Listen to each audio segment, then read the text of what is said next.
दोस्तों, विजयदशमी हिंदुओं के द्वारा बनाया जाने वाला एक प्रमुख त्योहार है। यह त्योहार अश्विन की चंद्रमास में आता है। बुराई के ऊपर अच्छाई की जीत की मान्यता के रूप में इस त्योहार को विजयदशमी भी बुलाया जाता है। विजयदशमी त्योहार के पीछे कुछ कथाएं प्रचलित हैं। बहुत समय पहले एक महिषासुर नाम का एक राक्षस था जो बहुत ही शक्तिशाली था। इसकी उत्पत्ति पुरुष और भैंस के संयोग से हुई थी, इसीलिए उसे महिषासुर कहा जाता था। उसे अमर होने की इच्छा से ब्रह्मा जी को प्रसन्न करने के लिए बड़ी कठोर तपस्या की। ब्रह्मा जी उसके तप से प्रसन्न होकर बोले कि वत्स उठो और इच्छा अनुसार वर मांग लो। महिषासुर ने उनसे अमर होने का वरदान मांगा। ब्रह्मा जी ने कहा कि वत्स, एक मृत्यु को छोड़कर तुम जो भी चाहोगे मैं तुम्हें प्रदान कर दूंगा, लेकिन जन्मे हुए प्राणी का मरना तय होता है। महिषासुर ने बहुत सोचा और फिर उसने ब्रह्मा जी से वरदान मांगा कि प्रभु,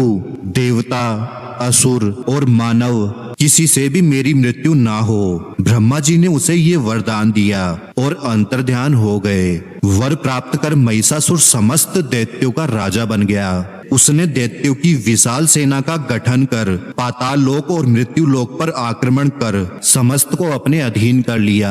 फिर उसने देवताओं के इंद्रलोक पर आक्रमण किया और इस युद्ध में भगवान शिव और विष्णु जी ने देवताओं का साथ दिया, लेकिन महिषासुर के हाथों सभी को पराजय का सामना करना पड़ा और देवलोक पे भी महिषासुर का अधिकार हो गया और वो त्रिलोकपति बन गया। विष्णु जी ने एक उपाय निकाला।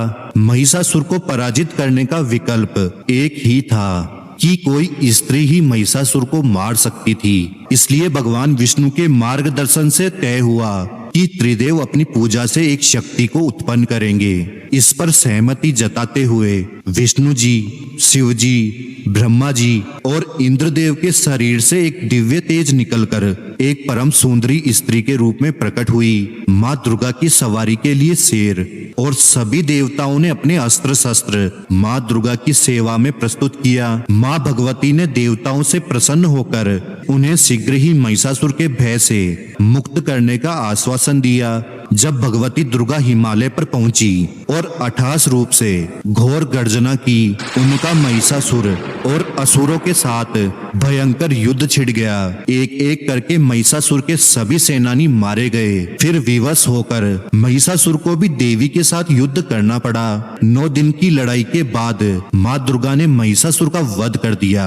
सारे ब्रह्मांड में इस विजय को मनाया गया और ये दिवस विजयदशमी की तरह मनाया जाने लगा। 9 दिन की लड़ाई के कारण विजयदशमी को नवरात्रि भी कहा जाने लगा। विजय की प्राप्ति 10वें दिन हुई तो इसे दशहरा भी कहा जाने लगा। माँ दुर्गा और उनके सभी रूपों को भी पूज्य माना जाने लगा। बंगाल में माँ दुर्गा की मूर्ति को पंडाल में पूजा जाने लगा और बड़े त्योहार की तरह मनाया जाने लगा। शास्त्रों के अनुसार दशहरा सत्य पर असत्य की विजय के रूप में मनाया जाता है। यह भी माना जाता है कि विष्णु जी के राम अवतार ने लंका के राजा रावण को पराजित करते हुए मृत्यु के घाट उतार दिया था। उत्तर भारत में रामलीला के माध्यम से श्री राम और रावण के बीच की लड़ाई को दर्शाया जाता है और दशहरे के दिन रावण, कुंभकर्ण और मेघनाथ के पुतले को जलाने की परंपरा है और अलग अलग हिस्सों में मेले भी लगते हैं। महाभारत में इस दिन पांडवों ने अज्ञातवास पूरा किया। उन्हें श्री कृष्ण द्वारा शस्त्र धारण करने का आदेश मिला